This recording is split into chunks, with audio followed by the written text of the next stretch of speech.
Hey, what's up, guys? Thank you for joining me. Today we're going to talk about Enneagram Type 6. So we're talking about the loyal skeptic, the guardian, the trooper.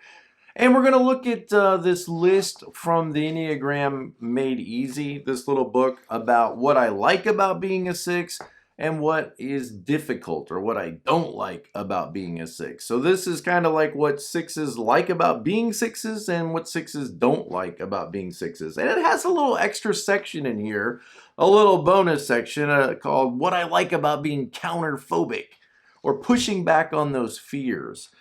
The sexual 6, remember, is the counter type or the counterphobic 6. Realize every type there is a counter type. So there's a counter 7, a counter 8, a counter 9. If you're new to the Enneagram, I know it's a lot, but it'll start to make more and more sense to you as you just keep learning, just keep growing. So one of the ways to do that is checking out my website, tomlahue.com. It's listed in the description below, and I do offer courses. I've got a course coming up live on Zoom pretty soon. You can register for that course, Mastering Enneagram Coaching. I'd love to have you in that class. And lots of other stuff on my website, including Enneagram Coaching. If I can help you or help your marriage or your relationship, you know, the Enneagram is a great tool not only to know more about ourselves, but also to help us get along better. And it's amazing how quickly we can get over the target to help you communicate better. And my goal as a 7 is for you to be happy and live the most fulfilled life possible. So let's jump into our information today on Type 6, what I like about being a 6, what I don't like about being a 6. So the first thing it says about what I like about being a 6 is being committed and faithful to family and friends. And yes, I mean, 6's 80% of the time, 90% of the time do find themselves to be very committed and very loyal. But there's kind of always that 10%, 20% of the time where the 6 wonders if these people really do, if they're going to remain loyal to me. And sometimes you'll question that, and you can drive yourself crazy questioning all the time everything in life, wondering if people really do have your best interests at heart. Are they really going to stick by you through thick and thin? Are they really going to be there for you? You know, if my barn burns down, are they going to really show up and be there to support me? And realize at the heart of that is this fear, not only just generalized fear, but ultimately a fear of being without support, guidance, and assurance. And 6's will often show you what they want in a relationship because they usually offer support, guidance, and assurance. And, that's kind of what your big fear is as a 6 is you tend to be such a quick thinker and such a fast thinker, but you sometimes maybe can doubt your own ability to solve your own problems for yourself. You'll figure it out and then you'll think, does that make sense? There's a sense in which 5, 6's, and 7's, the fear types, and probably especially the 6, tends to give their authority away to other people. Looking to others for support, looking to others for reassurance. Okay, this is what I'm thinking about. This is what I want to do. Does that make sense? Am I crazy? What would you do? And realize it's good to have counselors. It's good to have advisors. It's good to listen to many voices. But as a 6, you kind of already have many voices or an inner committee in your head already. When do you know enough to know you know enough? Know when you know enough to go ahead and make a decision and start moving forward and start taking action. But one of the things that 6's would say that they like about being a 6 is they've probably developed a strong network of people around them. It could be their family, it could be their friends, could be the organizations you belong to, your church family, your political group that your local political group that you rally together with. Could be even like your weight loss group or your exercise team or whatever it is.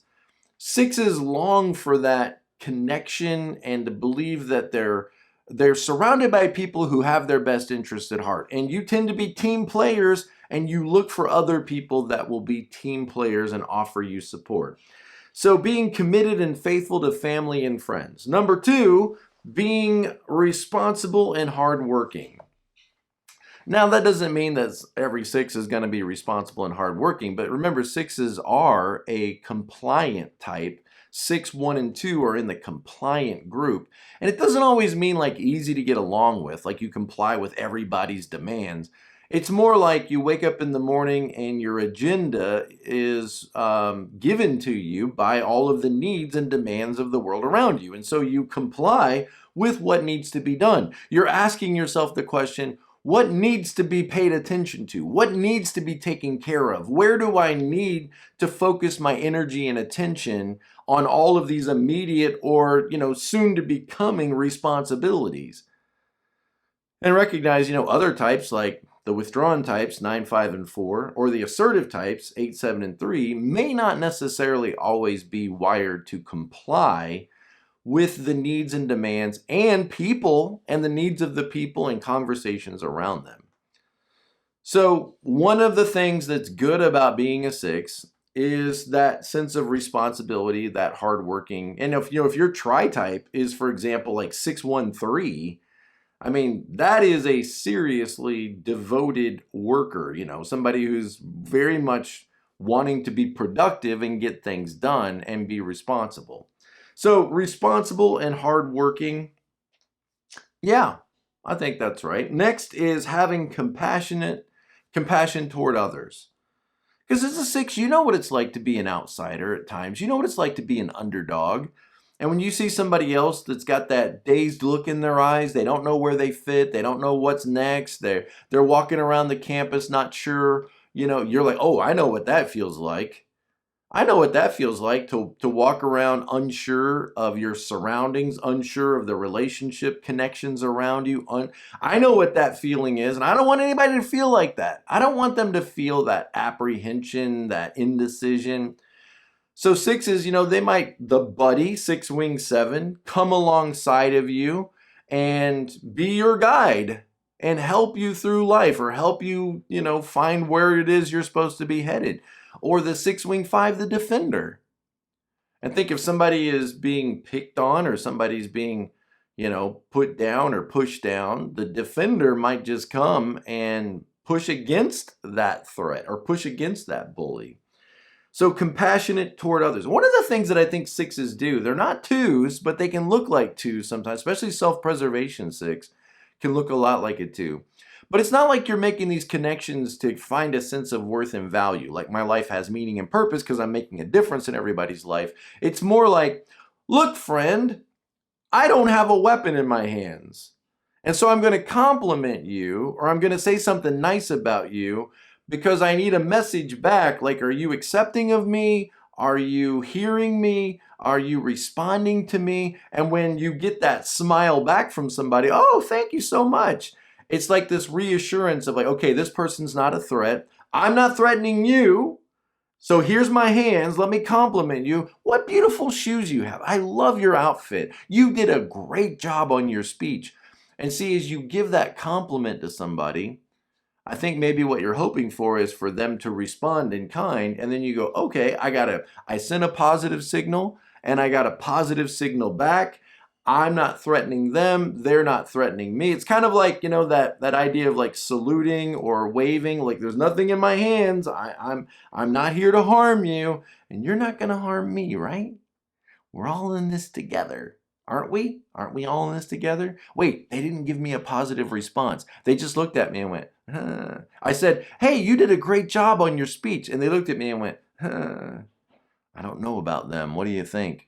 What do you think about them? Do you think they're for us or do you think they're against us? And so 6s are constantly testing people, even in the way you might approach people, even in your positive statements or comments, your reassuring comments could in a way be a means of testing people to see, are they a threat?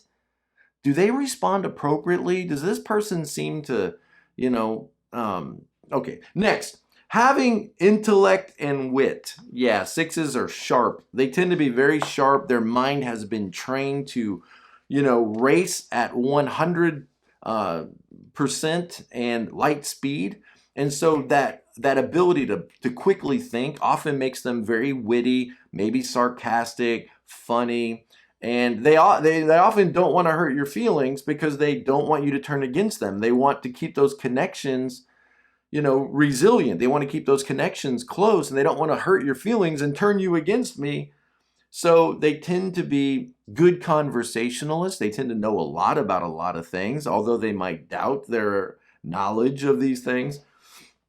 What do I like about being counterphobic?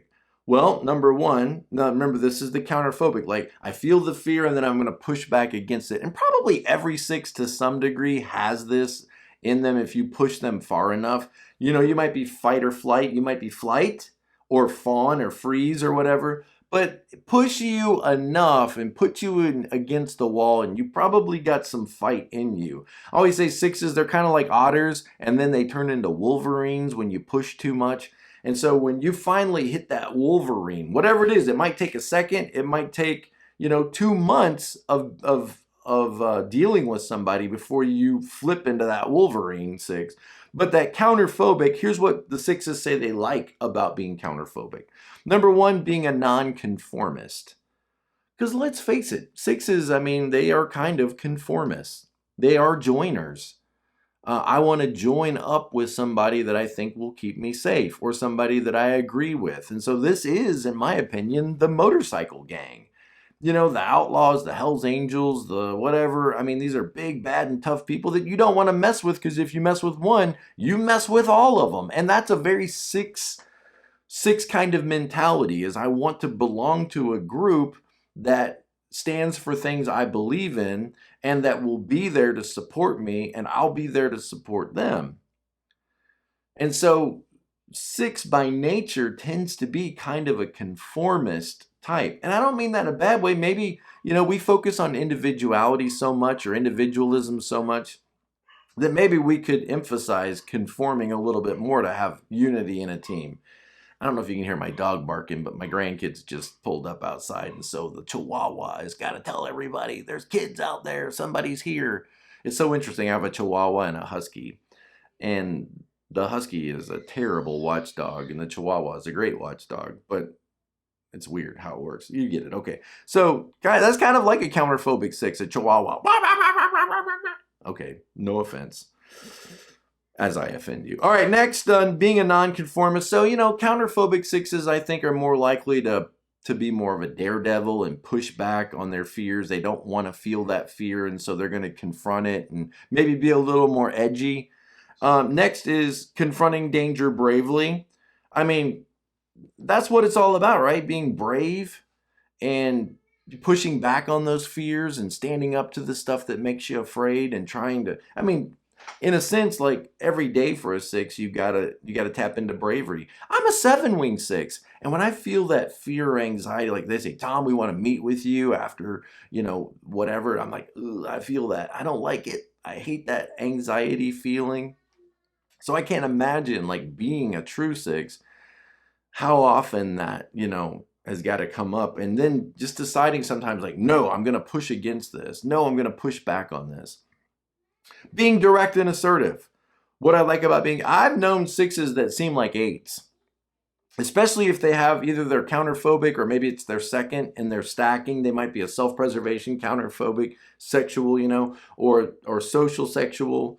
But I've known some 6s that, man, you would think maybe they're 8s, because they can be so direct and even prophetic, like, confrontational, because they want to help you. They want to protect you. It's like, look, your life is about to run off a cliff, and I got to speak up. I got to say something. I'm your friend. I'm the only one who's willing to risk everything to let you know and warn you of the danger. And so it's almost got like that preacher vibe to it sometimes. I think 1s are truly the preachers on the Enneagram, right? Their speaking style is preaching, instruction. But I think 6s, especially 6-wing 5s, especially social, sexual 6s, they could very much be that prophetic voice that's wanting to ring true, wake you up, let you see the dangers, save yourself from this corrupt generation. Wake up, people! How long will you vacillate in this valley of decision? Wake up! Okay, very 6-like. If you guys ever watch, I don't know if you're into, like, televangelist TV preachers. I think John MacArthur is a good example of a 6-wing 5. Okay, let's look at what's hard about being a 6. The constant push and pull involved in trying to make up my mind. There we go. We could just spend an hour talking about that, couldn't we? What I hate about being a 6, what's difficult about being a 6 is always feeling like I'm not 100% sure about this. I've done all my research. I'm looking at my computer. I've done all my research. I've studied. I've asked a bunch of questions. I've gone and sought counsel. And so am I right or am I not right to tell my 18-year-old that they have to move out? They have to get a job. They have to go to college. They can't just live in my basement. And you'll get convinced that you're right. You know you're right. And then when you actually start to talk to that person, or maybe just driving around the city one day, you start to doubt. Now, wait a minute. I don't know. Maybe I'm being pushy. Maybe I'm being, maybe I'm not being sympathetic. Maybe I need a new approach. Maybe I need one more book. If you got that 7-wing gluttony, maybe I need one more book. I need to listen to one more podcast. I need to ask the preacher, what I should do. So that constant push of trying to make up your mind. Again, when do you know enough to know when you know enough? That indecision can keep you from ever really moving forward, being the leader that you've been designed to be or created to be, because it creates this hesitancy. And I appreciate, guys, I'm telling you this because I struggle with it myself as a 7-wing 6.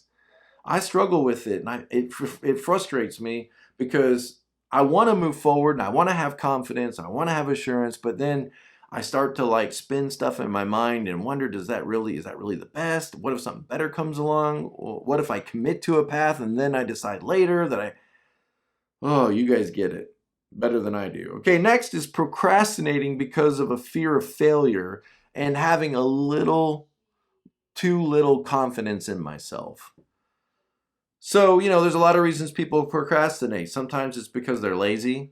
But I doubt that that's your problem. It's probably more like you can see 10 ways that something could be done. And so it's hard to actually make a decision and move forward with something because what if you don't have all the information? What if you don't have all the facts? What if you start moving forward and then it fails and then everybody's mad at you and everybody blames you? And that's kind of like the worst feeling in the world, right? Is being blamed and being hated and everybody turning against you. And so because of that fear of that, it might keep you from ever actually moving forward in any direction at all, which is guaranteed to bring challenges and failures. Next is fearing being abandoned or taken advantage of. 6s are the people that when you tell them, I went to the restaurant and the lady overcharged me and she forgot to put ice in my drink, they're the first people to say, what? You got to go up there and you got to tell them. You got to tell them. And it's funny because a lot of them wouldn't do that. They wouldn't necessarily have the courage, or if they did, they'd be very nice about it.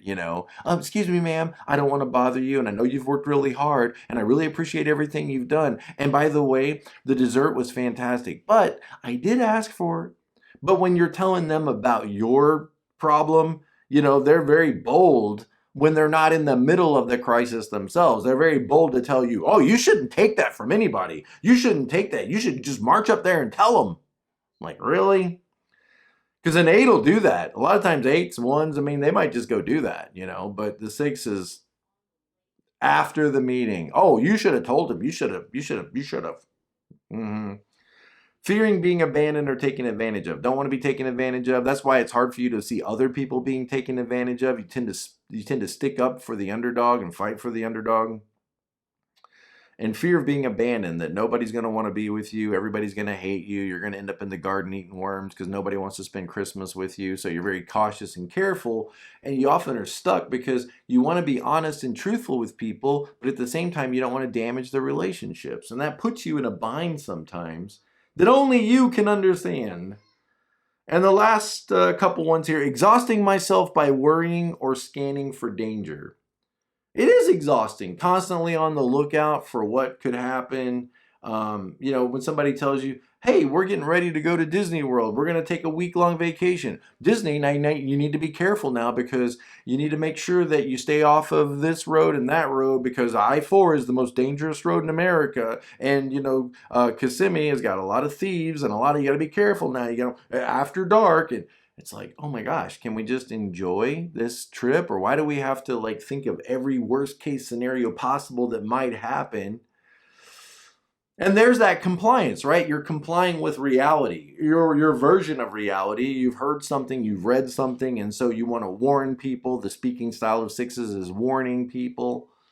You need to open your eyes, folks. You need to pay attention. Now, you want to make sure you book that on a Tuesday because Tuesday the prices are down on Priceline.com. And if you book it on a Wednesday, you're going to pay more. I can only imagine a 6 being a Disney person. Now you want to make sure you get the lightning lane. You get the lightning lane, you need to go to the guest center and you got to go there before. It's okay. Exhausting yourself worrying and scanning for danger. What's the alternative to that? What am I supposed to do, Tom? Tell me what I'm supposed to do. Integrate to 9, right? 9 is you have to tell yourself, okay, it's not a big deal. It's going to be okay. It doesn't really matter. It's gonna be all right. That's how you get attacked, Tom. Putting your head in the sand. Well, yeah, but most days you're not gonna get attacked. At least not in my world. I mean, I'm sure in some parts of the world, but at least in my world, you're not gonna get attacked. It's gonna be okay. There's only so much you can do, and then you have to just realize that I can't control everything. Take a deep breath, take a chill pill, whatever you want to call it. And just say, okay, enough. I can't worry about this anymore. I have to let it go because I am going to ruin my vacation and everybody else's. Okay, wishing I had a rule book at work so I could do everything right. Tell me what to do. I don't want to screw this up and I don't have the policy in front of me. How am I supposed to know? Please give... 6's are the people that come to you all the time. Hey, Pastor, how many donuts do you want to put on the table? Do you want to put them here or do you want to put them there? Should we go ahead and open the boxes? Do you want to put all of the glaze together and then and they're telling you what they think, but they're telling it as questions. And see how you give authority away to somebody else? Pastor, what do you think? Pastor, what's the right way to do this? Should we put these on plates or should we leave them in the boxes? Do you think we should stack them up? Should we put them over here? What if we just reduce this to one table? And I kind of look at them like, yeah, that sounds great. Yeah, okay. Because at the end of the day, it's donuts. It's donuts. As long as the donuts are there and people have access to them, I don't care. I don't care if they're in the boxes. I don't care if they're on a plate. But see, as a 6, you're like, give me clarity. Because if I don't have clarity, then I'm probably prone to make a mistake. And then when I make a mistake, everybody's going to be mad at me. And I didn't know. How was I supposed to know? Because nobody told me what to do. I want a policy manual so that I can follow that. And that way, people won't just turn against me for no reason. Give me a policy manual to comply to. And what's funny is there will be times, though, that you yourself look at that and be like, I'm not doing that. I'm not doing it like that. Because you got that little counterphobic 20% of you is just like, man, I'm rebellious. You know you are. Don't look at me like that. There's a part of you that is rebellious. It's like you long for authority. You want an authority you can trust, but there's a part of you that's a little bit of a renegade. That's like, yeah, I'm going to break the rules. I don't care. The last one is being too critical of myself when I haven't lived up to my expectations. Oh, I should have known. I knew it. You ever have those moments like when you're in the shower? Let's say somebody turns out to be a crook. They embezzle money from work and you had your suspicions, didn't you? You had your suspicions and you almost went to the boss. You almost confronted it. You almost did. And then when it comes out and you find out that this person has embezzled money and they're getting fired and you're in the shower, you're like, I knew it. I almost went to the boss with that. I almost wrote them up. I almost confronted them. Didn't I, Sally? Didn't I tell you? I told you. Hey, ask Sally. I told her. And so that being too critical of myself when I haven't lived up to my own expectations. That overthinking, Okay, let me just say it like this. Don't believe everything you think. Thoughts are okay, but sometimes when you double down on like chewing it up and spiraling in your thinking, this could be a train that leads you to not a good destination. Know when you need to shut it down. You say, what am I supposed to do, Tom? How do I shut my mind off? Can you tell me that, please? Well, focus your attention anywhere else. Watch TV. Turn on the Three Stooges. The Three Stooges make me mad. Well, don't watch the Three Stooges. Watch something else. Turn on Everybody Loves Raymond. Turn on King of Queens. Turn on Modern Family. Turn on something else and just let your mind relax for a minute. Oh my goodness, you need to relax for a minute. Go for a walk. Listen to some music and just shift your thinking away. It's very hard to control your thinking, but you need to get in control of your thinking and say, all right, I'm going to let this go. I'm not going to worry about this anymore. I'm done over focusing on this. I'm going to come back to it tomorrow because I've got a life to live. I've got to be present to my family, present to my kids, present to my fishing, whatever it is. And I got to get out of this loop. I got to get out of my head, get back into my body, go for a walk, take karate, punch a punching bag, something, go swimming. Get out into nature. Let yourself take a deep breath. Let yourself relax and realize you're at your best when you look like a 9, when you can say, you know what? I think I need to let this go. I think I've been over focused on this. I need to, stop thinking about this and literally think about anything else. It doesn't have to be positive, just anything else to give yourself a break. And then come back to it later. Come back when you're calmer. It's amazing how much wisdom there is when you're in that maybe 9 and wing 5 space. That's the wisdom types right there. 9, 5, 4, the withdrawn types. And you got that access to a 5 wing. You got that line to 9. When you're in that 9 and 5 space, you're more in your wisdom thinking. But you can't get there when you're all worked up. All right, guys. I love you. Take care. We're in this together. We're here to help each other. If I can help you in any way, please reach out to me. I'd love to work with you. I'll see you next time. Be present to life.